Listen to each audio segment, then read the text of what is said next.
The sky over Omegakure never clears. It is a land of eternal weeping, where the gray clouds hang low like a funeral shroud, and the rain falls in a rhythmic, mechanical hum against the steel pipes of the industrial skyline. Tonight, however, the rhythm is broken. High above the metallic spires of the hidden rain, a streak of violet and crimson tears through the atmosphere. It isn't a comet. It's too fast, too deliberate. The air screams as the object friction burns against the clouds, parting the rain with a sonic boom that rattles the windows of the highest towers. For a fleeting second, the entire village is bathed in a harsh, artificial white light, casting long, jagged shadows against the flooded streets. Then comes the impact. The object slams into the wasteland on the outskirts of the village, a desolate region of jagged rock and rusted machinery. The explosion isn't just fire. It's a shockwave of kinetic energy that sends a plume of steam and debris hundreds of feet into the air. Atop the highest tower, standing on the cold stone tongue of a gargoyle, a man with eyes the color of ripples in a dark pond, the Rinnegan, watches the smoke rise. Pain does not move, but the rain around him seems to hesitate. Something has bypassed the perimeter. A voice echoes from the shadows behind him. Conan steps forward, her paper wings fluttering softly despite the dampness. It wasn't a summoning. It came from above. Payne's gaze remains fixed on the crash site. Go. Send the duo. If it is a weapon from a rival nation, seize it. If it is a threat, erase it. Miles away, through the thick sludge of the wasteland, two figures move with a ghost-like grace that defies the muddy terrain. Kisame Hoshigaki adjusts the massive, bandage-wrapped blade on his back, his shark-like grin widening to reveal rows of serrated teeth. A falling star, Itachi. I was hoping for a quiet night. My skin gets itchy when the chakra in the air feels this volatile. Beside him, Itachi Uchiha moves in silence. His Akatsuki cloak doesn't even rustle. His Sharingan is already active, the three tomo spinning slowly in a sea of crimson. He isn't looking at the terrain. He's looking at the flow of energy. The chakra, if you can even call it that, is unlike anything I've seen, Itachi says, his voice a calm, low baritone. It isn't fluid like ours. It's dense, compressed, like a star collapsed into a single point. They reach the lip of the crater. The heat radiating from the center has turned the falling rain into a thick, blinding fog. In the center of the pit lies a sphere of an unknown white alloy. It looks organic, yet mechanical, its surface hissing as the rainwater tries to cool it. A circular glass port on the front is cracked, glowing with a soft, internal red light. Kisame whistles, stepping down into the smoking earth. Doesn't look like hidden cloud tech. Too clean, too advanced. He reaches out with a webbed hand to touch the hull, but stops. The door of the pod doesn't open. It blows off. A pressurized hiss of steam erupts, and a shockwave of raw, unrefined pressure knocks Kisame back a step. From the heart of the machine, a small shadowed figure emerges. It walks out into the mud, oblivious to the heat of the metal under its feet. It's a child, a boy perhaps no older than 4 or 5, with hair that defies gravity, standing in sharp black spikes. He wears a strange, flexible breastplate and dark leggings. But it isn't his clothes that make Kisame reach for Samahada. It's the tail. A brown, furry appendage twitches behind the boy, snapping through the air like a whip. The child doesn't look afraid. He doesn't look lost. He looks insulted. Where is this? The boy demands. His voice is high-pitched, but carries a rasp of innate authority that no toddler should possess. He looks at the two S-rank criminals as if they are insects beneath his boots. Answer me, locals. Is this the planet I was sent to purge? Kisame bursts into a loud barking laugh. A shrimp? We walked all this way for a brat with a tail? Hey, Itachi, maybe the soup back at the base is still warm. I'll just chop him up, and we can... Kisame stops. The air around them suddenly feels heavy, not with moisture, but with intent. The boy has shifted his stance. His knees are bent, his small fists clenched at his sides. He isn't molding signs. He isn't focusing his breath.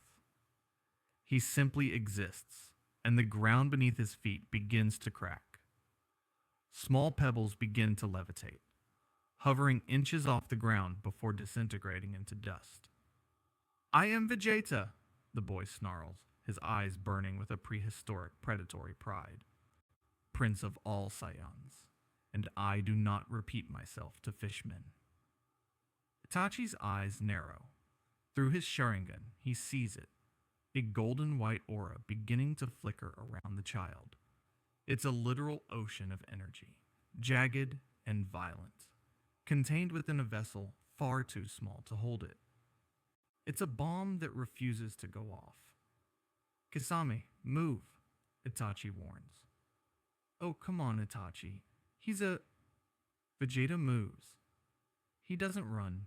He vanishes. The sound of the air breaking, a sharp crack like lightning hitting a tree, is the only warning. He reappears directly in front of Kisame, his small fist buried deep in the swordsman's stomach. The impact is deafening. Kisame, a man who can trade blows with tailed beasts, is launched backward. He skips across the surface of the crater like a stone across a pond, crashing through a rusted steel pillar before burying himself in a wall of rock 50 yards away. The boy doesn't follow. He stays in place, breathing heavily, his small body trembling. The exertion of the movement seems to have taxed him, but his expression remains one of pure, unadulterated arrogance. Itachi doesn't flinch.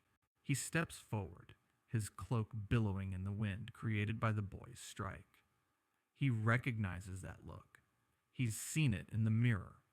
He's seen it in the halls of the Uchiha compound.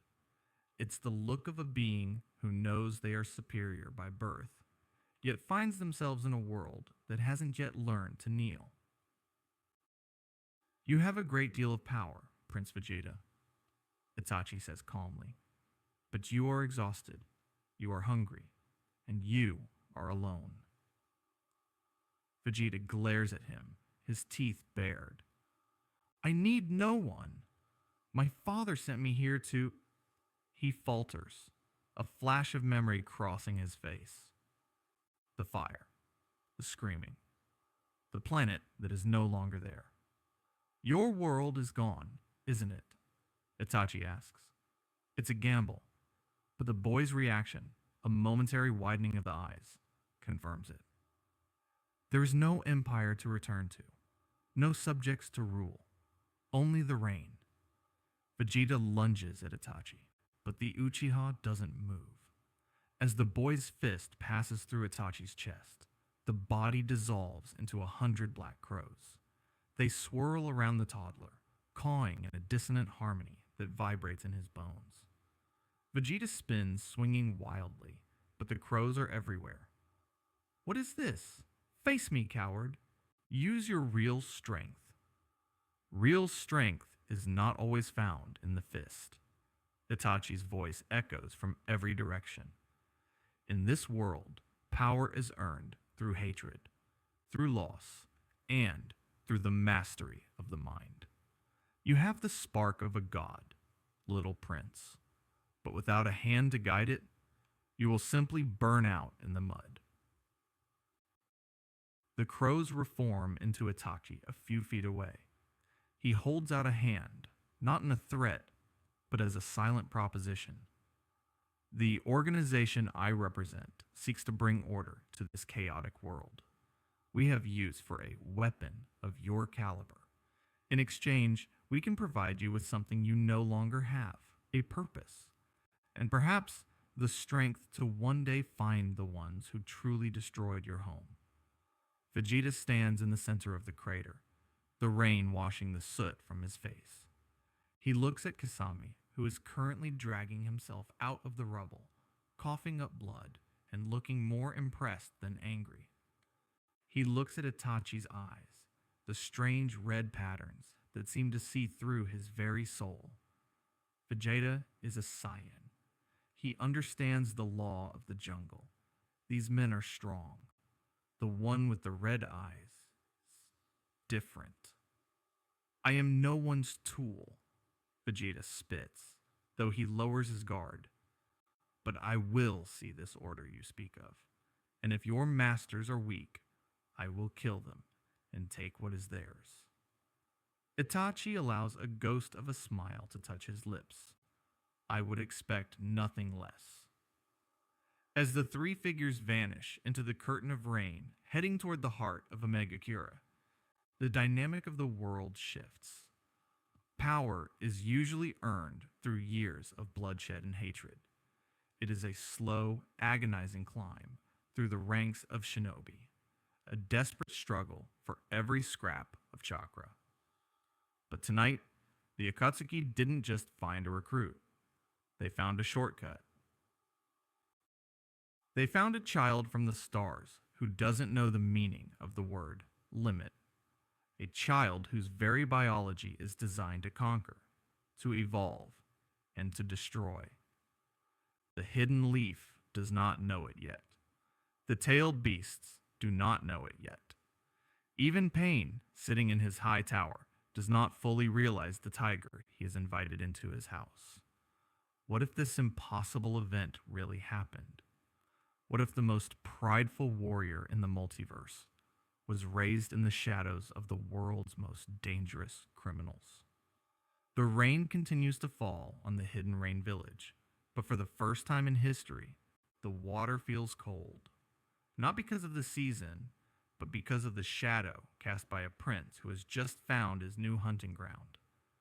The legend of the Akatsuki's ultimate weapon has begun.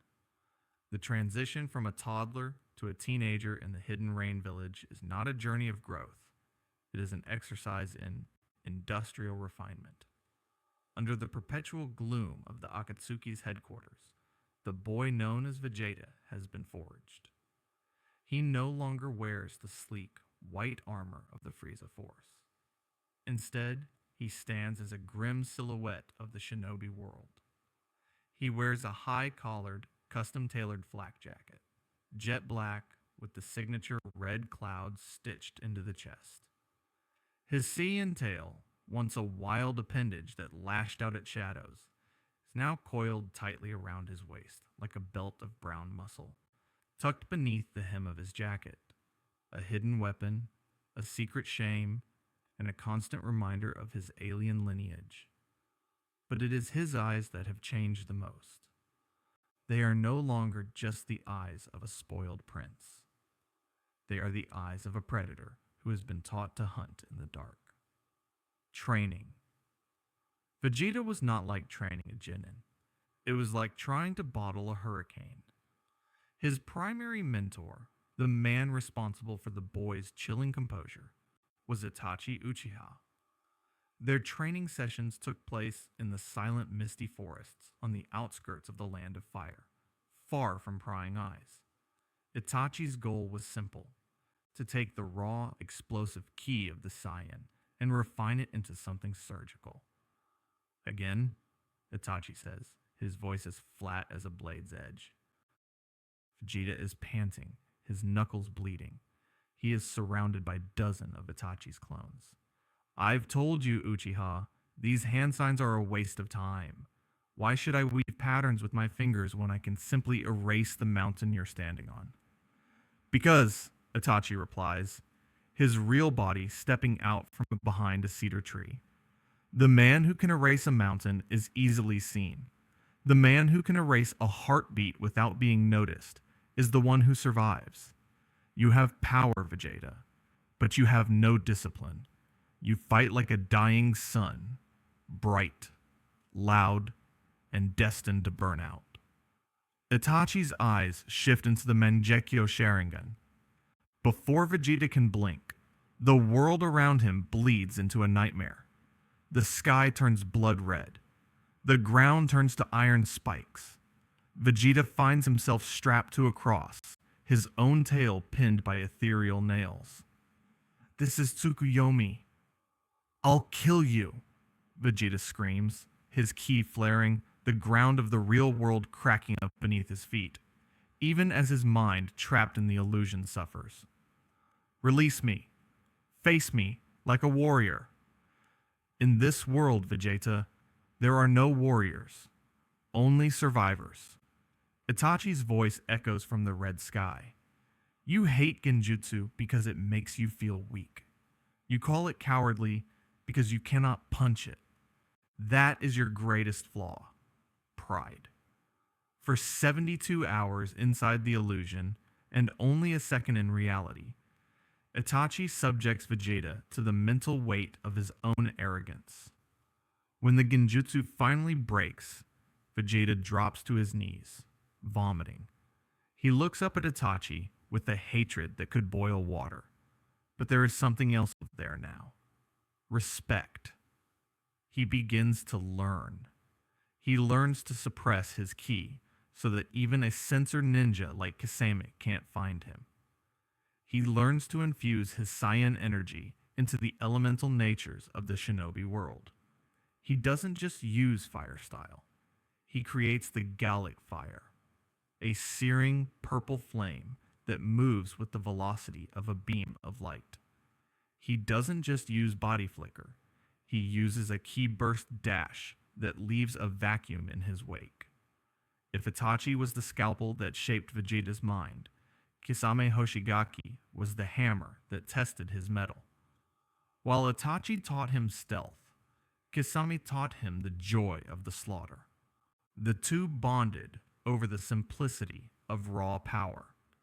Often, they would sit on the edge of a cliff after a day of sparring, Kisame sharpening the scales of Samahada, while Vegeta devoured enough roasted boar to feed a small platoon.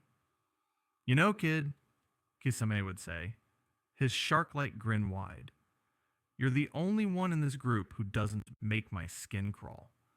Everyone else is obsessed with destiny or godhood.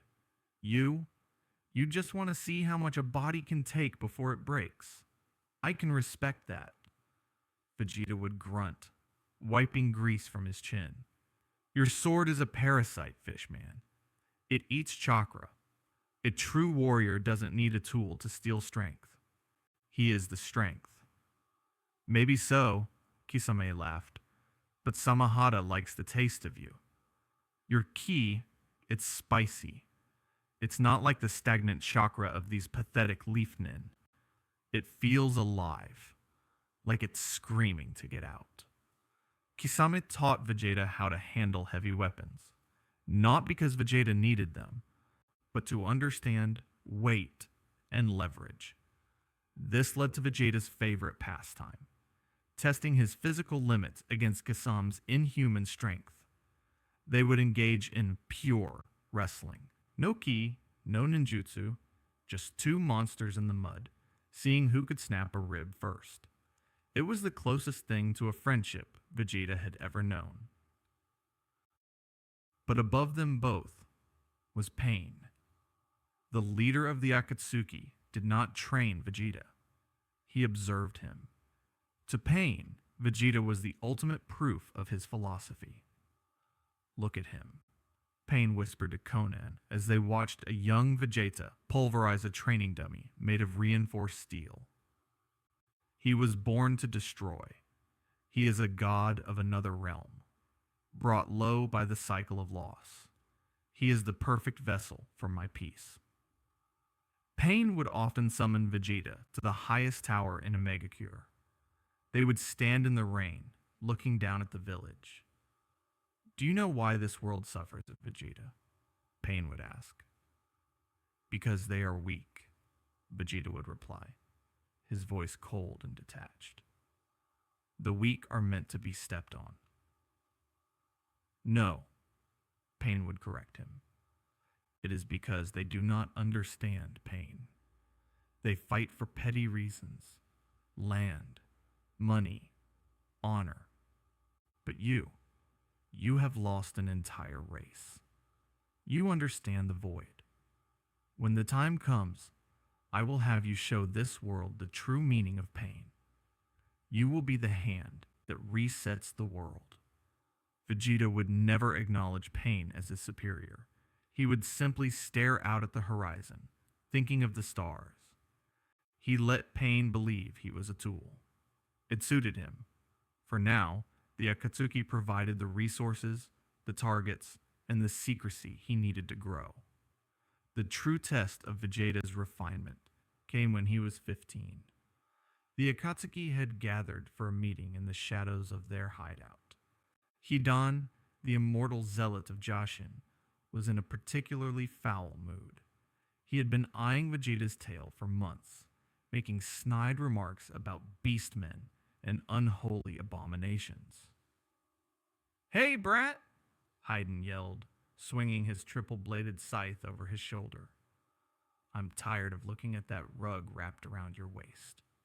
Lord Joshin demands a sacrifice, and I think a freak like you would taste like a 5-course meal. How about we step outside? I want to see if that tail bleeds like a human's." The room went silent. Kakuzu didn't even look up from his money counting, merely muttering, "Don't get blood on the floor, Hidan. It's a pain to clean." Vegeta didn't even turn around. He was leaning against a stone pillar, his arms crossed over his Akatsuki flak jacket. "You are a loud-mouthed insect, Hidan. You worship a god of death, yet you have no idea what death actually looks like." "Oh, I'll show you!" Hidan lunged, his scythe whistling through the air. The movement was too fast for the human eye to track. In an instant, they were in the center of the training arena. The Akatsuki members watched from the shadows. Itachi with his Sharingan active, Kisame leaning on his sword with a grin, and Pain watching from the balcony. Hidan was fast, but he was chaotic. He swung the scythe in wide, jagged arcs, trying to catch a drop of Vegeta's blood to initiate his ritual. Vegeta moved like smoke. He didn't use hand signs. He didn't even uncross his arms. He simply swayed, the scythe's blades missing his throat by millimeters. "Is this it?" Vegeta taunted. "You call this a combat style? You're just a butcher with a blunt knife." "Shut up! Stand still!" Hidan roared, throwing the scythe on its chain. Vegeta caught the chain with one hand. The metal groaned under his grip. He yanked Hidan forward, meeting the immortal's chest with a knee that sounded like a tectonic plate shifting. Hidan coughed up a spray of dark blood, but he laughed, his eyes crazed. "That's it? More? Pain is the greatest offering." Hidan scrambled to his feet, trying to draw his ritual circle in the dirt with his own blood. "You want to see a ritual?" Vegeta asked. He finally uncrossed his arms. He lowered his stance, his feet digging into the stone. He didn't weave a dozen signs. He made one. A single, modified hand seal, the sign of the tiger, but with his palms pressed together in a way that looked suspiciously like a firing position. "Fire style, Gallic singularity." The air in the room suddenly ionized. A sphere of violet fire, wrapped in crackling golden electricity, formed between Vegeta's palms. It wasn't just chakra, it was Kai, compressed and heated to the point of fusion. "Die," Vegeta whispered. The beam erupted. It wasn't a slow-moving fireball. It was a lance of pure destruction. It hit Haiden squarely in the chest. There was no scream. There was only the sound of high-frequency vibration as the heat vaporized Haiden's torso, arms, and legs in an instant. When the light faded, only Haiden's head and a charred piece of his shoulder remained on the floor, his eyes wide in shock, his jaw hanging open. The wall behind him had a hole melted through it that stretched for 3 miles into the mountainside. Vegeta walked over to the severed head, his boots crunching on the scorched stone. He looked down at Haiden with nothing but disgusted boredom. "You're immortal, right?" Vegeta asked, his voice echoing in the silence. "Then you should have plenty of time to think about how pathetic you are, while you wait for your body to grow back. If I ever hear you speak of my heritage again, I won't use fire. I'll throw your head into the sun." Vegeta turned and walked away, his tail swishing behind him. He didn't look at Pain. He didn't look at Itachi. "He's getting stronger," Kisame remarked, breaking the silence. That wasn't just ninjutsu. That was something else. Itachi watched Vegeta's retreating back. He saw the way the boy's shoulders were set, the tension of a prince who was tired of playing the part of a soldier. The Akatsuki had spent years refining their ultimate weapon. They had taught him their secrets, gave him their cloak, and sharpened his edge. But as Vegeta disappeared into the dark hallways of their hideout, a chilling thought crossed Itachi's mind. They hadn't created a weapon for the Akatsuki. They had simply given a god the tools he needed to reclaim his throne. The world of the shinobi is a world of shadows, but shadows cannot survive when the sun begins to rise. And for Vegeta, the training was over. The hunt was about to begin. The target? The Jinchuriki. The goal? Total dominion. The stone chambers of the Gedo statue are always cold. But today, the atmosphere is suffocating. The massive, multi-eyed husk of the Ten-Tails looms in the background, its wooden fingers reaching upward like frozen claws. Pain stands at the center of the pedestal, his shadow long and jagged. Opposite him stands Vegeta. The Saiyan is 17 now, his presence so heavy that the flickering torches in the room seem to lean away from him. He isn't wearing the traditional long Akatsuki cloak anymore. He found it too restrictive for combat. Instead, he wears the black flak jacket, sleeveless, exposing arms corded with muscle that shouldn't belong to a human. The time has come. Pain's voice echoes, resonant and hollow. The other pairs have begun their harvest. The one tail has been secured. The two tails is being hunted, but the centerpiece, the nine tails, requires a different approach. Vegeta scoffs, crossing his arms. "You've been sending the others to chase house pets. Why am I being summoned for a fox hunt? Send the artist and his clay toys. I have no interest in kidnapping children." This child holds the concentrated malice of the strongest tailed beast. Pain counters, his Rinnegan shimmering, and he resides in the heart of the hidden leaf. It is the most fortified village in the elemental nations. I am sending you because you are the only one who can ensure the leaf does not have time to react. Capture the boy. Bring him to the sealing site. Do not destroy the village unless it is necessary. Vegeta's eyes flash with a dangerous golden spark for a split second. Necessary? You're asking a lot, God. My patience for your secrecy is wearing thin. This world is filled with insects who think they are giants because they can spit a bit of water or fire. I want a challenge, not a game of hide and seek. The challenge will come, Pain says, his voice dropping an octave. But remember your place, Vegeta. You are the vanguard of a new world. Go to the land of fire. Do not fail me. Vegeta turns without a word, his tail snapping behind him like a whip. As he exits the chamber, Kisame is leaning against the wall, grinning. Going to the leaf, eh? Try not to kill everyone before you get to the kid. Itachi's been a bit moody about his old home lately. I think he'd prefer if you didn't turn it into a crater.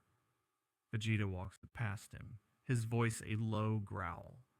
If they get in my way, they die. Simple as that. The land of fire is a disgusting place to a warrior like Vegeta.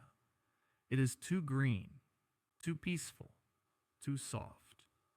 The air is thick with the scent of blooming flowers and damp earth, a stark contrast to the metallic, ozone-heavy air of the hidden rain. Vegeta moves through the canopy, not by jumping from branch to branch like a shinobi, but by hovering inches above the leaves, his ki suppressed to a microscopic level. Itachi's lessons had stuck, much to his chagrin. He was a ghost in the machine. As he nears the perimeter of the hidden leaf, he feels it. A surge of energy. It isn't the massive, chaotic chakra of the Nine Tails he was warned about. It's something else. Something concentrated. Dark. Vengeful. It feels familiar. Vegeta stops. He should proceed to the village center. He should find the blonde brat and end this mission. But the Saiyan blood in his veins, the blood that reacts to the presence of a true warrior, pulls him toward the training grounds on the outskirts. Change of plans, Vegeta mutters. He descends into a clearing, hidden by ancient towering oaks. In the center of the clearing, a young man with raven hair is screaming in frustration. He is covered in soot and blood, his hands trembling as he tries to manifest a blade of lightning.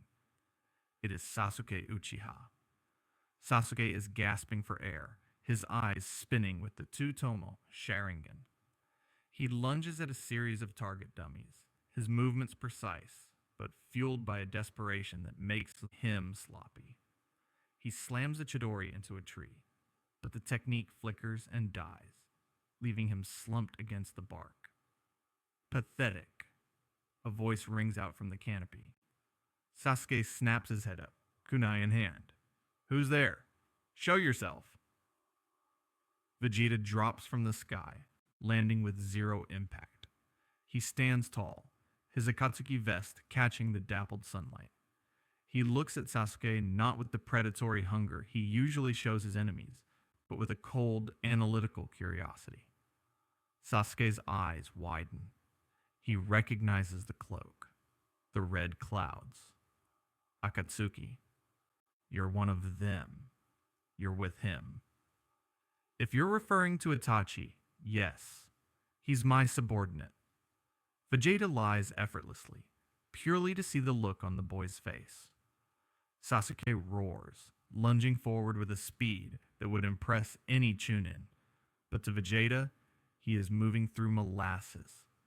Vegeta simply pivots, grabbing Sasuke's wrist and twisting it until the boy is forced to his knees. Let go! Sasuke snarls, trying to kick out, but Vegeta's leg is like a pillar of iron. You have the eyes, Vegeta says, his voice surprisingly quiet. I've seen them on Itachi. The eyes of a survivor.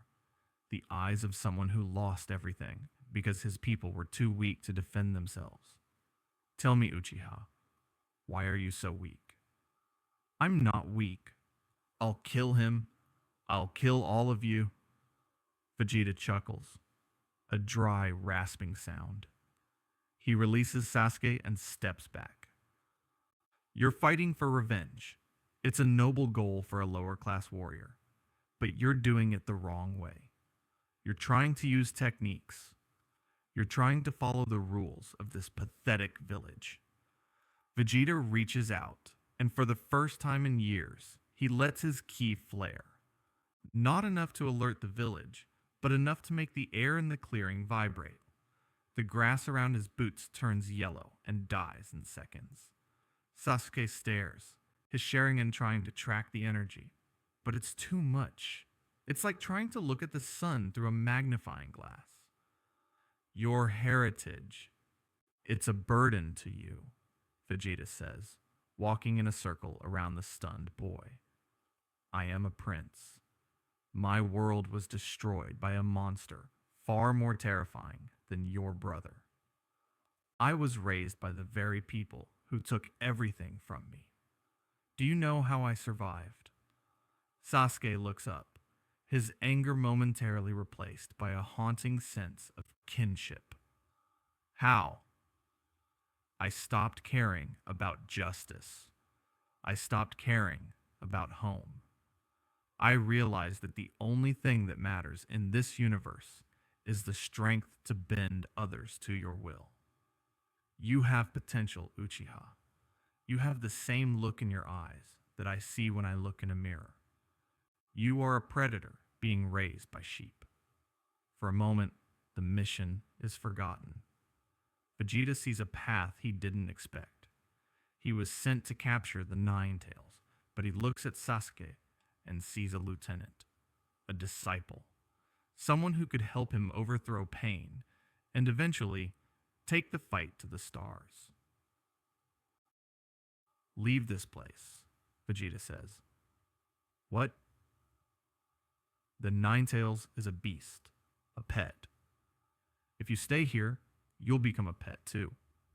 You'll be a hero for a village that will never truly understand you. Come with me. I will show you how to turn that hatred into a fire that can burn heavens. Before Sasuke can answer, the air changes. A massive pressure descends on the clearing. I thought I smelled a rat. A new voice booms. A blur of orange and blue slams into the ground between Vegeta and Sasuke. As the dust clears, Naruto Uzumaki stands there, his teeth bared, a faint red shroud of chakra already beginning to leak from his body. Behind him, Kakashi Hatake and a squad of Anbu materialize, their weapons drawn. Get away from Sasuke! Naruto yells, his eyes slit like a fox's. Vegeta looks at the blonde boy. He feels the Nine Tails chakra, the lesser pet he was sent to fetch. It is vast, yes. It is ancient. But compared to the burning, refined core of a Saiyan, it feels dirty, unrefined. So, Vegeta says, a cruel smirk spreading across his face. The fox comes to me. This saves me a walk. Kakashi-sensei, Sasuke says, standing up, his gaze darting between Vegeta and his teammates. He's not like the others. I know, Sasuke, Kakashi says, his Sharingan uncovered and spinning wildly. His energy, I can't even measure it. Everyone, fall back. Protect the Jinchuriki. Vegeta sighs, cracking his neck. Protect him? From me? You don't even have the vocabulary to understand what you're up against. Vegeta doesn't weave a sign. He doesn't draw a weapon. He simply raises one hand, palm out, toward the ANBU squad. Big bang. Style. A marble-sized bead of blue-white light forms at his fingertips. The ANBU don't even have time to scream. The explosion is controlled, a perfect sphere of annihilation that vaporizes the trees and the ground, leaving a perfectly smooth, glass-lined crater where the elite ninja once stood. Kakashi only survived by shoving Naruto and Sasuke out of the way, his flak jacket shredded, his arm bleeding.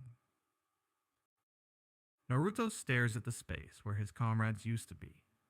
The shock lasts only a second before the red chakra explodes. 2 tails, 3 tails. The ground begins to melt under Naruto's feet. I'll kill you, Naruto roars, losing himself to the beast. Vegeta stands his ground, his smirk widening. This is what he wanted. The hunger is back.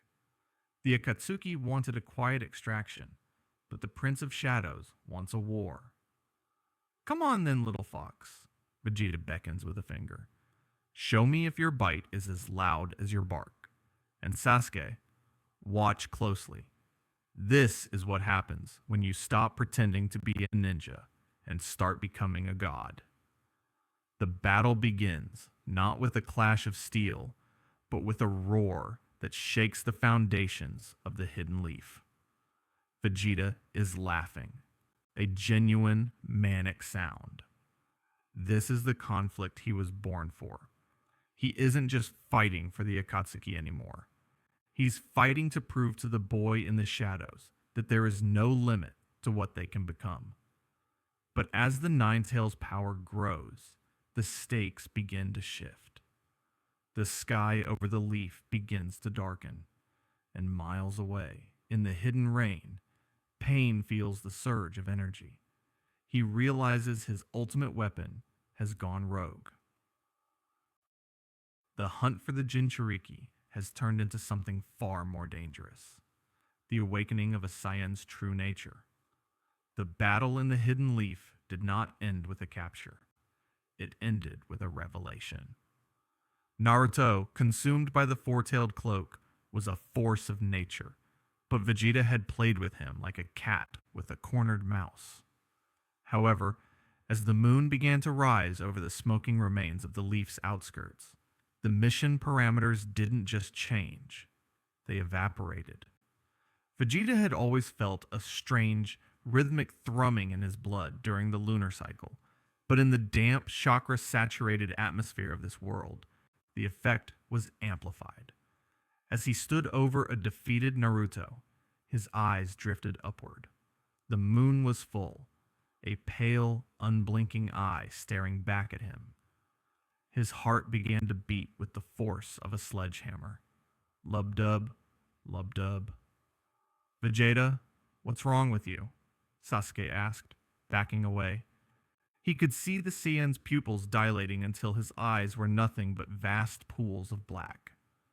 Vegeta didn't answer. He couldn't. His jaw began to elongate, his teeth sharpening into serrated fangs. His Akatsuki flak jacket shredded as his muscles expanded, thick, dark fur erupting from his skin. Within seconds, the Prince of Shadows was gone. In his place stood a 100-foot-tall titan of primal rage, the Uzaru. The roar that left the great ape's throat wasn't a sound. It was a physical force that flattened the surrounding forest. Turning point 1. The Uzaru Incident. The destruction was absolute. For 3 hours, the great ape Vegeta rampaged through the borderlands between the land of fire and the land of rain. It wasn't tactical. It wasn't shinobi-like. It was a deletion of geography. Small villages were wiped off the map by a single sweep of a furry arm. Mountain peaks were melted into slag by beams of violet energy erupting from the beast's mouth. In the hidden rain, Pain felt the world trembling. "The weapon has broken," Kanan whispered, her eyes wide as she watched the horizon glow with an unnatural, sickly purple light. "It hasn't broken," Pain replied, his voice tight. "It has revealed its true face. A tool that destroys the craftsman is no tool at all." The Akatsuki moved to intercept. This wasn't a mission anymore. It was a containment protocols. Pain, using the animal path, summoned a litany of giant creatures to pin the Uzaru down, but the great ape tore the multi-headed hound apart like it was made of paper. Finally, Pain hovered in the air before the beast's glowing eyes. "You will learn your place, beast," Pain declared. He clapped his hands together, the sheer volume of his chakra causing the rain to hover in midair. "Chibaku Tensei?" A black sphere of gravity shot into the sky. The earth itself began to rip upward. Boulders, trees, and entire hills were sucked toward the sphere, slamming into the Uzaru's body, attempting to bury him in a tomb of stone. Inside the beast's mind, Vegeta was screaming. The gravity was crushing his lungs, but the Saiyan pride, that core of absolute stubbornness, refused to let him be sealed.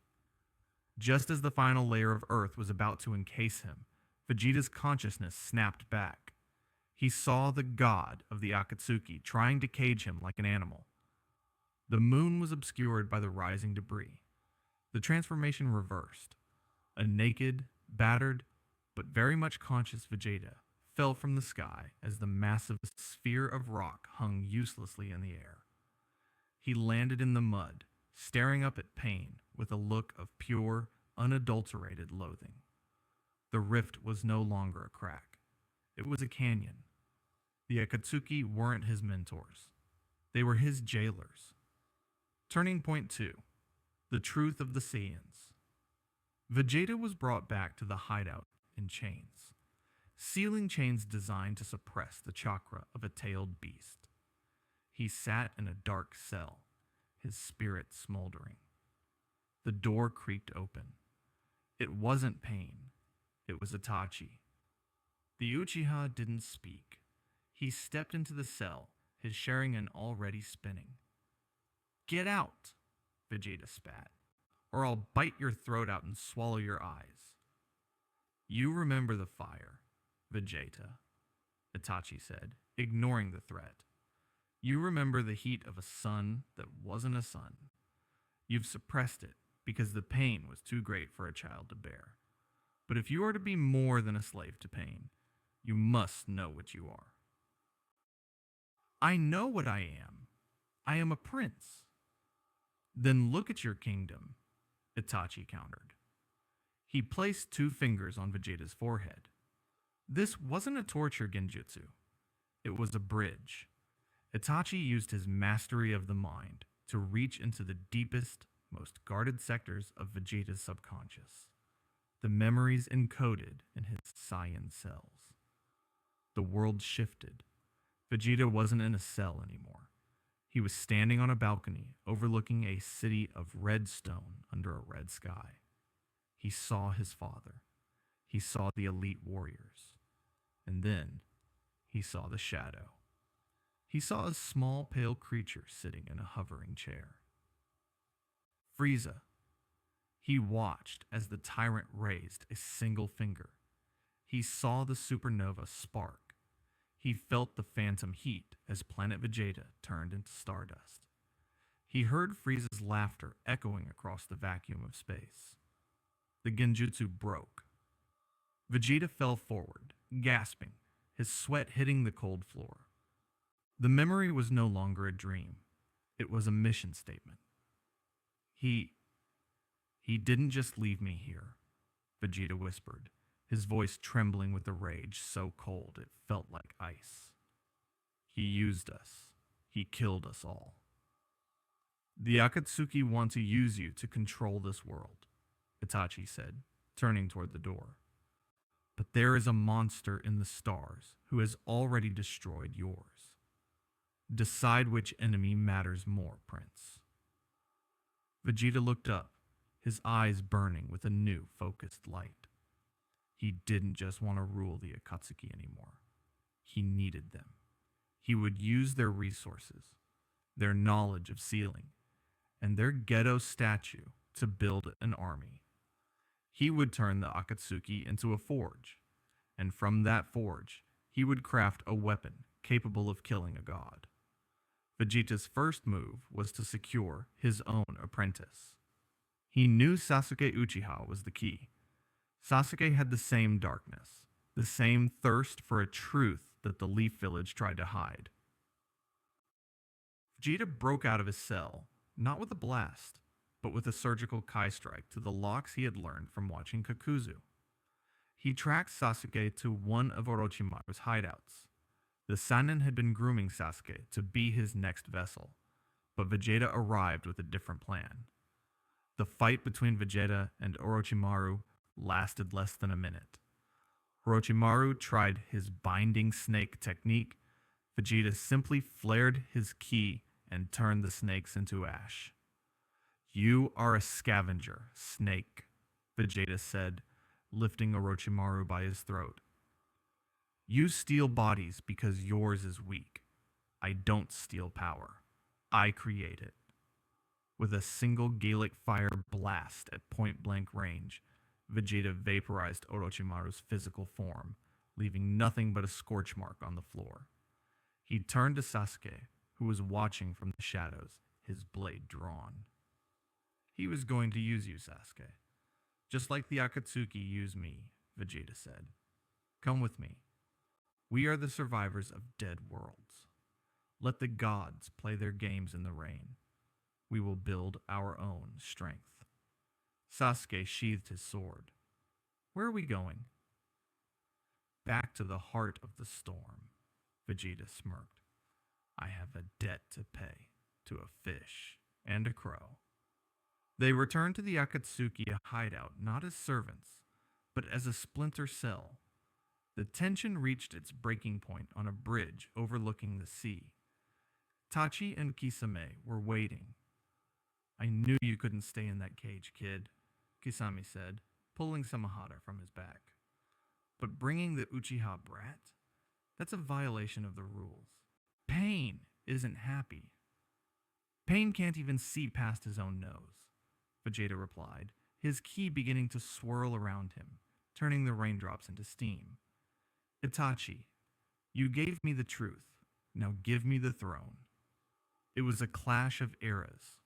Vegeta and Sasuke versus Itachi and Kisame. The bridge exploded as Sasuke's Chidori clashed with Kisame's water style, Great Shark Bullet. Meanwhile, Vegeta and Itachi moved in a blur of ki bursts and genjutsu. You've improved, Vegeta, Itachi said, his Susanoo beginning to form, a skeletal ribcage of orange light protecting him from Vegeta's physical strikes. I've done more than improve, Vegeta roared. He flew into the air, his hands cupped to his side. I've realized that your Susanoo is just another wall for me to break. Final flash. The beam of yellow light hit the Susanoo with the force of a falling star. The bridge buckled. The sea below evaporated in a massive pillar of salt and steam. As the smoke cleared, the four warriors stood in a stalemate. Itachi's Susanoo was cracked, and Vegeta was bleeding from his forehead. They stared at each other, not with hatred, but with the understanding that the status quo was dead. The Akatsuki is split, Itachi noted, his eyes bleeding from the strain of the Amaterasu he had used to counter Vegeta's flames. Good, Vegeta said, wiping the blood from his eye. A house divided is easier to burn down. Sasuke, we're leaving. Let them report back to their god. Tell Pain that the Prince of Saiyans is done taking orders. If he wants his weapon back, he'll have to come and take it. As Vegeta and Sasuke walked away into the mist, the Akatsuki was no longer a unified front. The great hunt for the Jinchuriki was still on, but the players had changed. Vegeta had a goal now. He had a student. And most importantly, he had the burning memory of a pale tyrant in the stars. The what if was no longer just about survival. It was about an interstellar war that was slowly making its way to Earth. The air inside the Gedo statue's cavern is thick enough to choke a man. It doesn't smell like rain anymore. It smells like ozone, ancient wood, and the metallic tang of unspeakable power. This is the heart of the Akatsuki's ambition, a cathedral of stone and shadow, where the very concept of godhood is being manufactured through the suffering of the tailed beasts. The statue itself, that grotesque, multi-eyed husk of the Ten Tails, looms over the chamber like a frozen nightmare. 8 of its eyes are wide open, pupils dilated, and pulsing with the trapped spirits of the tailed beasts. Only one eye remains closed, the Nine Tails, whose chakra ripples through the air in jagged, unfinished currents.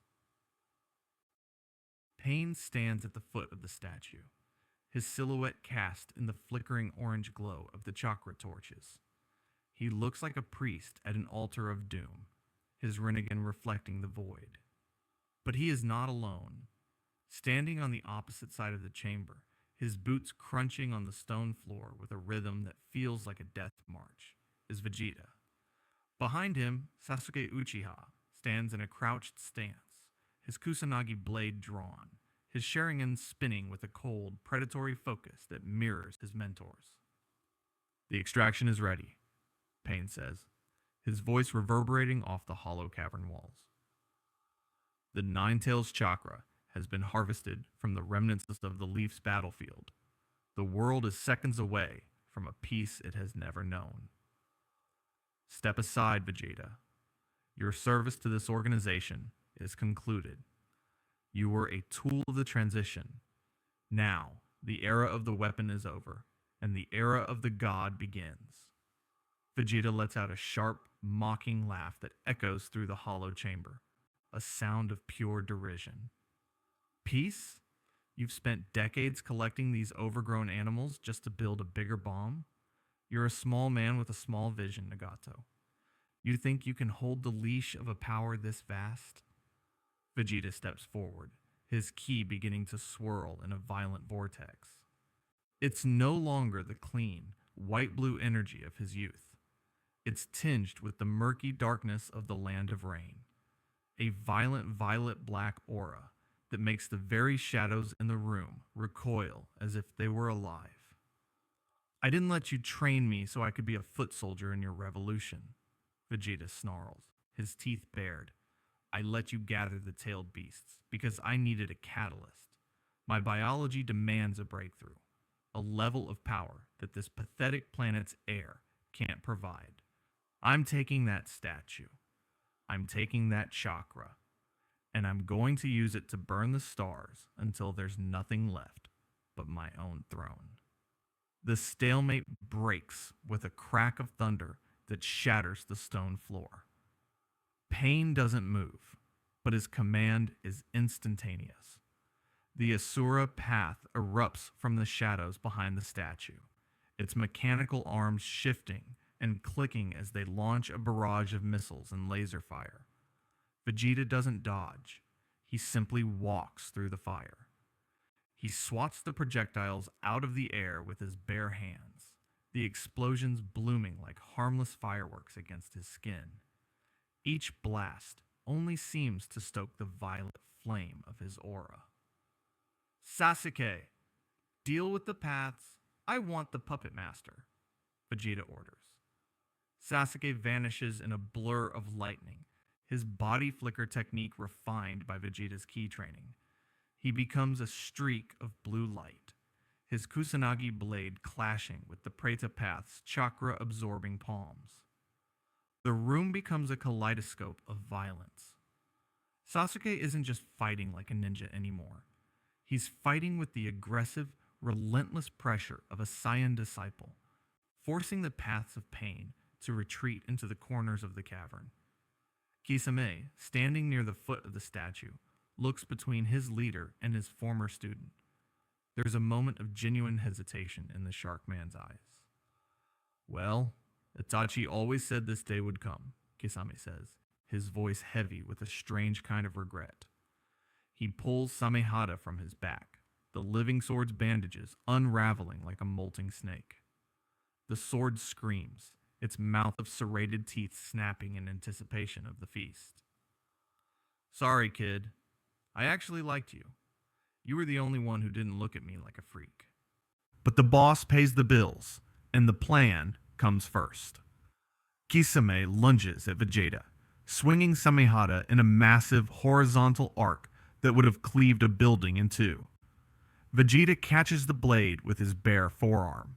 The teeth of the sword sink into his skin. Samehada let out a gurgling purr as it begins to drink Vegeta's massive ki reserves. You're getting slow, fishman!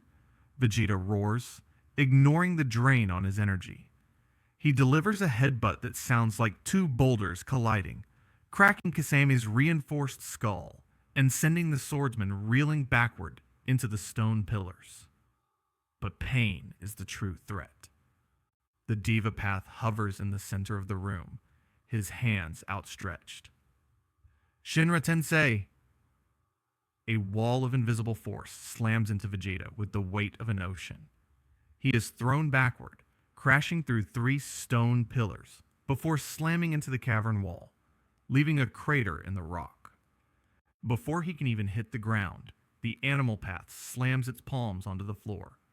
A giant drill-beaked bird and a multi-headed hound materialize in a cloud of smoke, diving toward Vegeta's position. Vegeta points a single finger, a look of utter boredom on his face. A beam of violet light, thin as a needle but hot as a star, pierces the summon's head, unmaking it into a cloud of white smoke in an instant. He flies back into the center of the chamber, his face contorted in a mask of Saiyan fury. His flak jacket is torn, his hair disheveled, but his power is only rising. Is that all a god has? Pushing and pulling?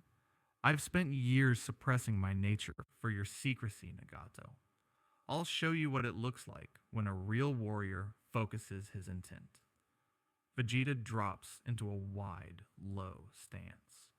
He cups his hands at his side, the violet-black aura around him becoming so dense it starts to liquefy, dripping onto the floor like dark ink and melting the stone.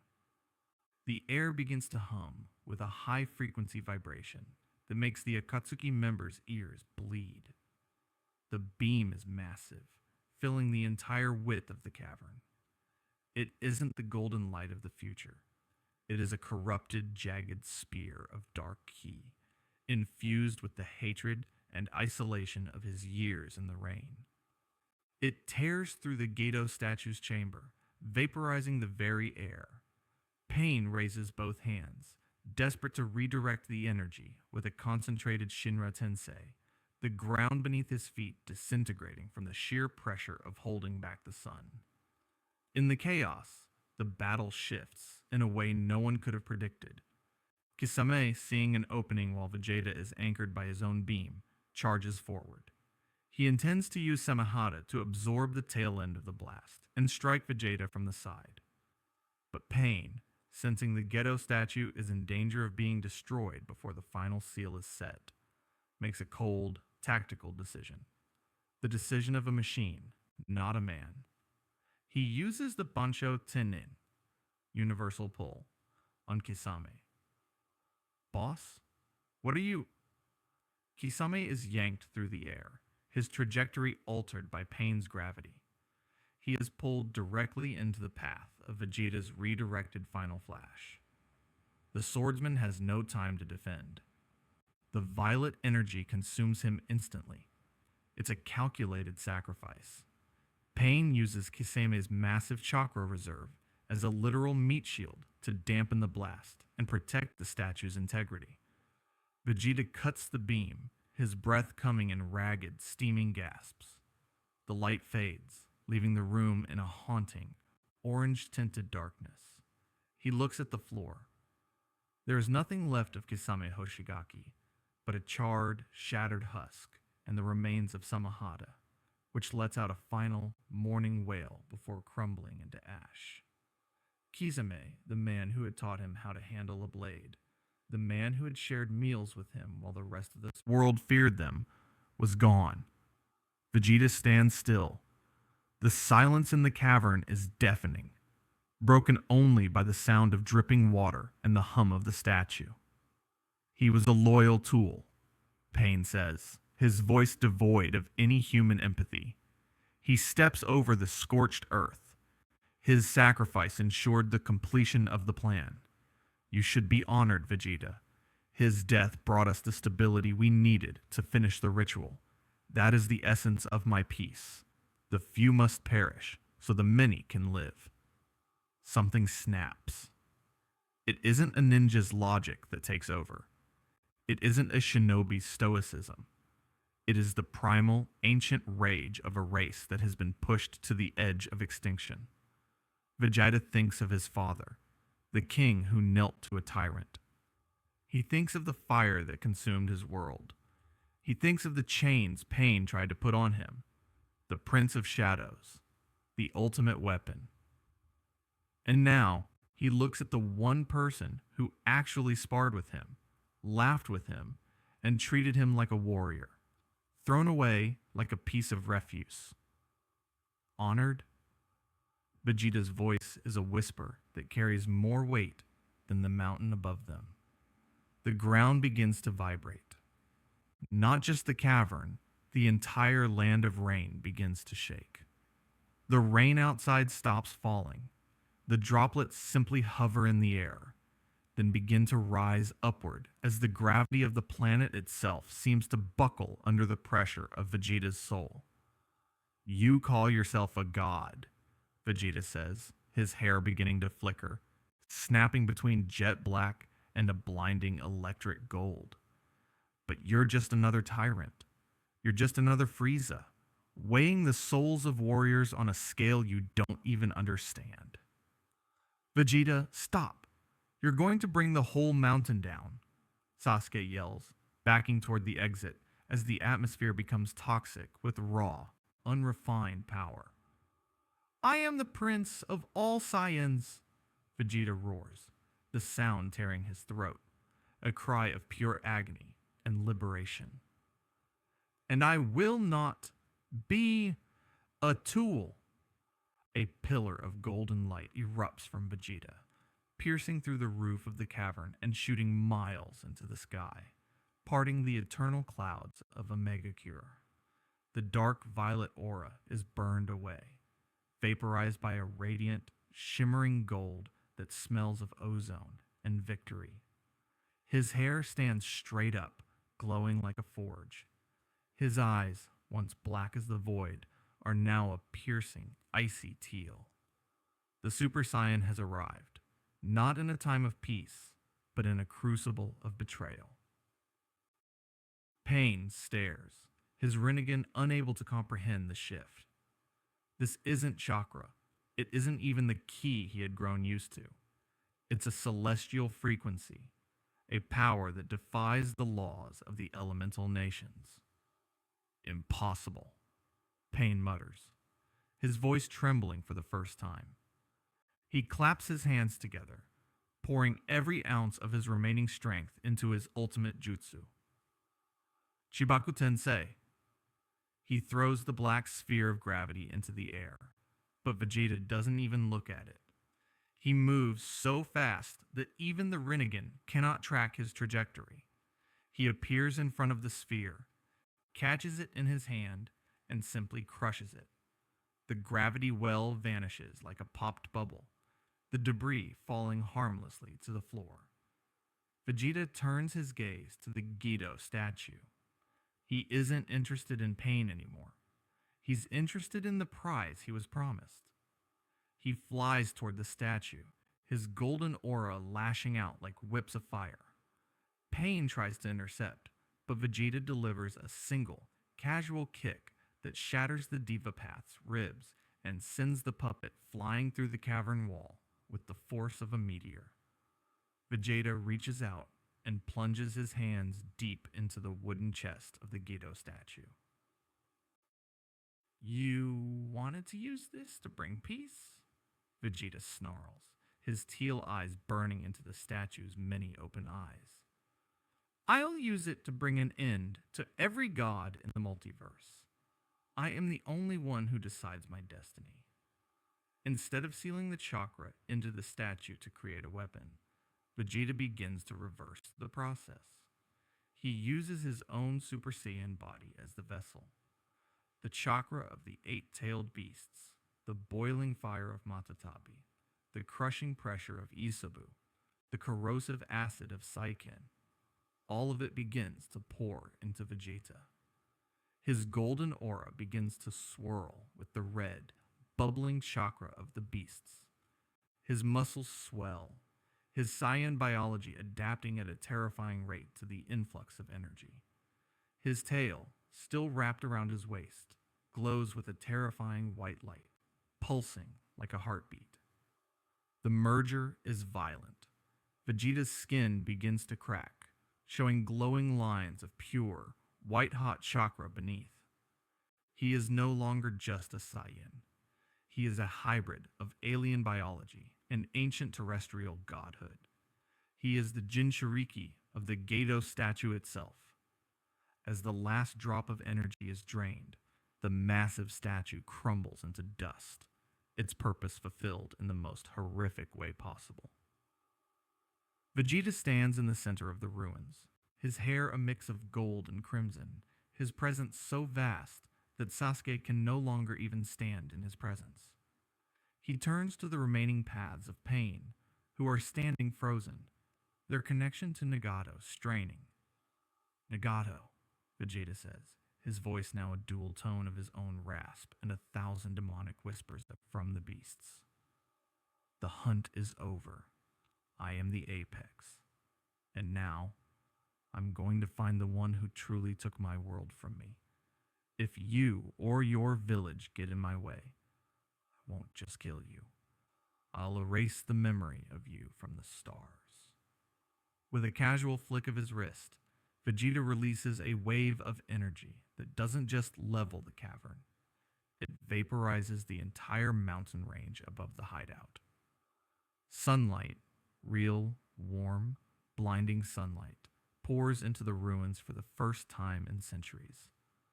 Vegeta ascends into the sky, a golden god crowned in red fire. Sasuke follows, his own path now irrevocably tied to this monster.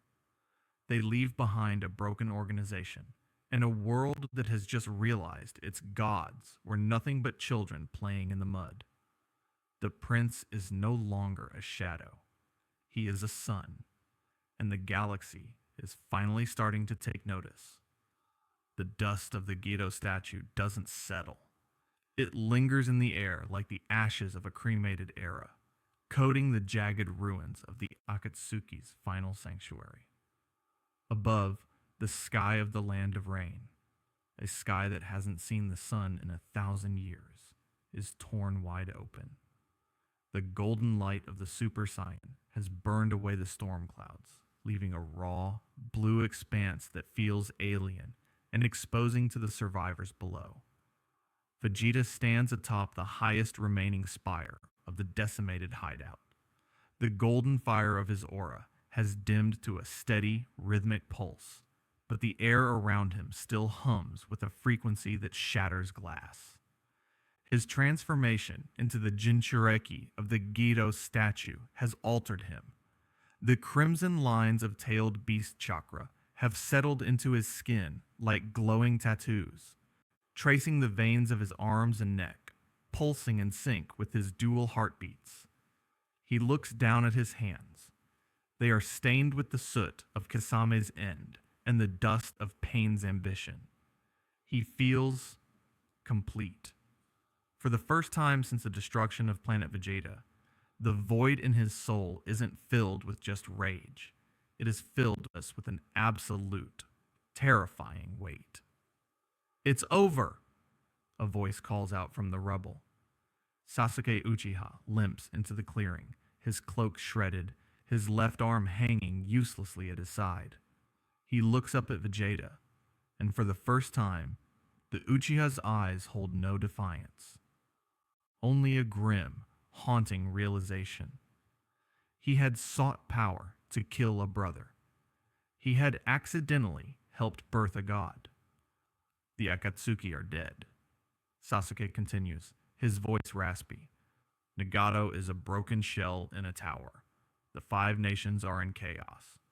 You have what you wanted, Vegeta. You have the power. So, are you going to finish it? Are you going to burn this world to the ground now that you've outgrown it? Vegeta turns his head slightly, his teal eyes catching the light. Burn it. Why would I burn a fortress I have just finished building? He descends, not by jumping, but by drifting through the air with a terrifying, weightless grace.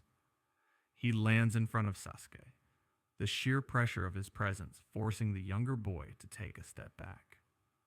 "This world is pathetic," Vegeta says, his voice carrying the resonance of 1,000 beasts. Its ninjas hide in the shadows and squabble over borders.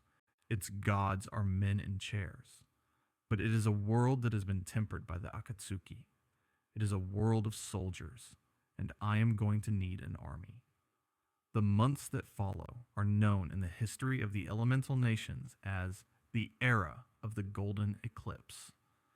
Vegeta does not rule from a throne room or a hidden village. He rules from the sky. He establishes a new order, one that transcends the petty politics of Kages and feudal lords. He doesn't destroy the leaf, the sand, or the cloud. He simply renders them obsolete. With Sasuke as his hand, Vegeta enforces a singular law.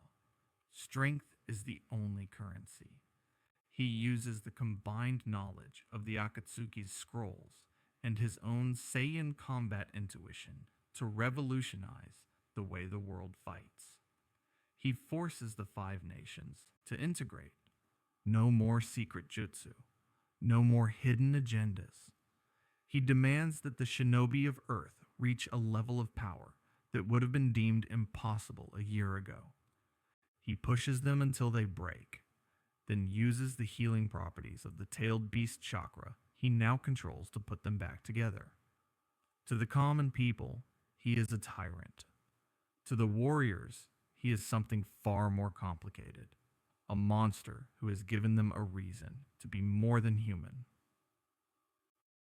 In the ruins of the Hidden Rain, which has become the de facto capital of the world, Vegeta stands on the balcony of the restored central tower.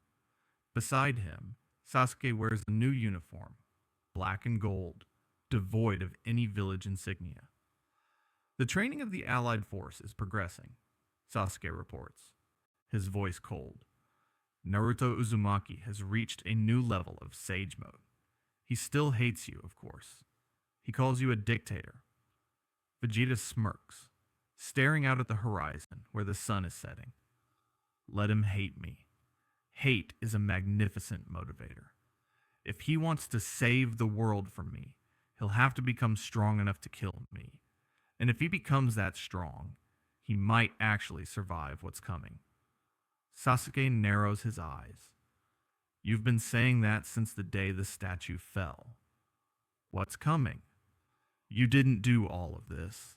The unification, the brutal training, the stockpiling of chakra, just to rule a few continents. You're afraid of something. Vegeta's smirk vanishes. He turns his gaze toward the darkening sky, toward the stars that are beginning to twinkle in the twilight. I am a prince without a kingdom, Sasuke. I was sent here to prepare this world for sale, to clear it of its inhabitants so a greater power could claim it. I have failed that mission. And in my culture, failure is met with a very specific kind of cleaning crew. He clenches his fist, the golden light flickering momentarily around his knuckles. The others will come, my kin. They will see that the prince is still alive, and they will see that I have turned this low-level rock into a fortress. They will come to punish me, and behind them, the monster who pulls their strings will watch. I haven't been ruling this world, Sasuke. I have been fortifying it. The world falls into a strange, tense peace. The wars have stopped because there is no one left to fight but the king in the sky, and no one is foolish enough to try. Naruto, Kakashi, and the remnants of the old world work in the shadows, waiting for a chance to strike back at the Akatsuki Emperor. But even they can feel it. The shift in the atmosphere. The air feels thinner. The tides are erratic. It's as if the planet itself is holding its breath. One evening, Vegeta stands alone atop the highest peak of the Frost Mountains. He has shed the flak jacket. He wears a simple, dark combat suit, his tail flicking rhythmically behind him. He is meditating. His ki expanded so far that he can feel the heartbeat of every living thing on the planet. Suddenly, he feels a ripple. It isn't chakra. It isn't a jutsu. It is a familiar mechanical ping, the sound of a long-range scanner piercing the ionosphere. Vegeta opens his eyes. They are teal, sharp, and filled with a grim satisfaction. Finally, the scene shifts to the edge of the atmosphere. Two streaks of fire tear through the thermosphere, glowing white hot as they plummet toward the land of fire. They aren't comets. They are perfectly spherical pods of white alloy, identical to the one that brought a toddler to the Rain Village years ago. One pod slams into the earth near the ruins of the Hidden Leaf. The other lands miles away in a desert. The hatch of the first pod hisses open. A tall man with hair that flows down his back like a mane of black silk steps out. He is wearing armor that is familiar, yet far more advanced than anything seen on Earth. Brown and black plating with a high collar. On his face is a small green-tinted device that covers one eye. He taps the device. Beep, beep, beep, beep, beep. Kakarot, he mutters, his voice a low, gravelly rasp. No, the power signature is too high for that low-class trash. But this can't be right. He looks at the device again. The numbers on the scouter are climbing so fast the glass begins to hairline fracture. The prince, he whispers, his eyes widening in shock. What has he done to this planet? Miles away, atop his tower, Vegeta looks toward the landing site. He doesn't move. He doesn't transform. He simply waits, a cold, kingly smile spreading across his face. He knows they are coming. He knows they will report back to the tyrant. And he knows that the world he has conquered is now the front line of a war that will span the stars. Back in the forest, the tall man, Raditz, looks at his scouter as it finally hits a limit and explodes in a shower of sparks and smoke. He stares at the distant horizon, where a golden light is beginning to rise like a second sun. His voice trembles as the screen starts to fade to black. Is this the power level of a ninja? Raditz asks, his breath hitching. No, it's impossible. Is this the power level of a god?